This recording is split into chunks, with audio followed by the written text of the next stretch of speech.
வணக்கம் ஃப்ரெண்ட்ஸ், எல்லோரும் எப்படி இருக்கீங்க? இங்கே பாருங்கள், என்ன மலை மாதிரி குமிஞ்சிருக்குன்னு பார்க்குறீங்களா? நாங்கள் கொத்து கொத்த போகிறோம் ஃப்ரெண்ட்ஸ். யாருக்கெல்லாம் கறி கொத்து பிடிக்கும்னு மறக்காமல் கமெண்ட்டில் சொல்லுங்கள். இப்படி பாருங்கள், டம்ளர் வச்சு கொத்தலாம்ல.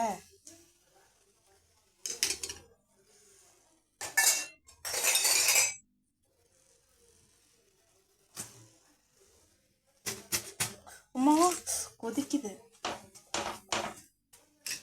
இப்படி வாங்கப்பா.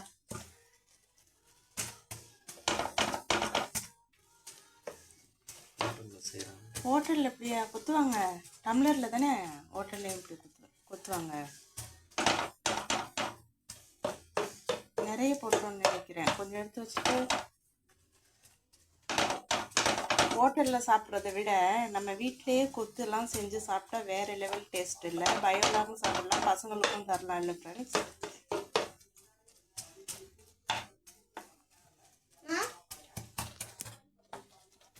சொல்லுங்க.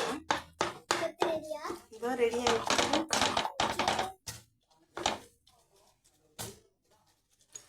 சரி, கொத்து பண்ணீங்க. சரி, கறி போட்டிருக்கோம், எல்லாமே போட்டிருக்கோம். ஏன் இங்கே இவ்வளோ முட்டை ஓட்டிருக்குது? எத்தனை முட்டை போட்டீங்க? 5 முட்டையா? ஃப்ரெண்ட்ஸ், நான் ஒரு உண்மையை சொல்லவா? நான் டெய்லி சமையல் பண்ணும்போது நிறைய செலவாகாது. இவங்க சண்டே ஒரு நாள் பிரியாணி செய்கிறதுக்கு காலையிலேருந்து சாயந்தரம் சாப்பிட்றதுக்கு 2000 ரூபா வேணும்.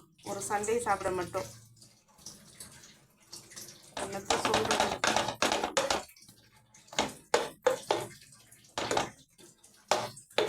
வாரத்தில் ஒரு நாள் தானே, பரவாயில்ல ஃப்ரெண்ட்ஸ். சாப்பிட்டு மிச்சம் தான் மற்றது எல்லாமே. கொத்து ரெடி ஆயிடுச்சு. நாங்கள் தட்டில் போட்டு சாப்பிட போகிறோம் ஃப்ரெண்ட்ஸ். நீங்களும் சாப்பிட்டாச்சா? மறக்காமல் கமெண்ட்டில் சொல்லுங்கள். வீடியோ பிடிச்சிருந்தா லைக் பண்ணுங்கள் ஃப்ரெண்ட்ஸ்.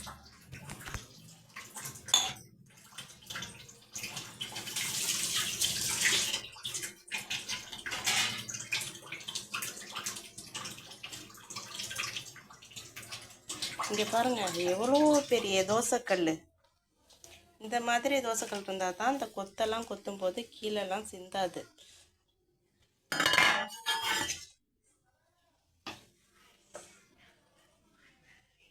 பாப்பாவுக்காக பாப்பாவை கொண்டு போய் கொடுக்க போகிறேன் ஃப்ரெண்ட்ஸ். டேஸ்ட் எப்படி இருக்குன்னு பாப்பா சாப்பிட்டு சொல்லுவாங்க. அம்மு அம்மு சாப்பிட்டு எப்படி இருக்குன்னு சொல்லுங்கள். டேஸ்ட்டு சூடாக இருக்குது, பார்த்து சாப்பிடு. கொஞ்சமாக எடுத்து சாப்பிடு. சூடாக இருக்குமா? சுட்டுக்காதானே? எப்படி இருக்கு? சூப்பராக இருக்கு. சூப்பராக இருக்கா? ஓகே ஃப்ரெண்ட்ஸ், பாப்பா சூப்பராக இருக்குன்னு சொல்லிட்டாங்க. நீங்களும் இந்த மாதிரி வெளியிலலாம் சாப்பிடாதீங்க. கொத்தெல்லாம் முடிஞ்சளவு வீட்டிலேயே செஞ்சு சாப்பிடுங்க. பசங்களுக்கு கொடுக்குறேன்னா நீங்கள் வீட்டிலேயே செஞ்சு கொடுங்க. ஏன்னா கடையிலலாம் எவ்வளோ தூரம் சரியாக இருக்கும்னு தெரியலை. எப்போயாவது முடியாத அன்றைக்கி பரவாயில்ல, எப்போயாவது ஒரு நாள் சாப்பிட்டா ஒன்றும் இல்லை. தொடர்ந்தெல்லாம் ஹோட்டல்லாம் சாப்பிடாதீங்க ஃப்ரெண்ட்ஸ். என்னோடய வீடியோஸ் பிடிச்சிருந்தால் மறக்காமல் லைக் பண்ணுங்கள். என்னோடய சேனலுக்கு சப்போர்ட் பண்ணுங்கள். தேங்க்யூ.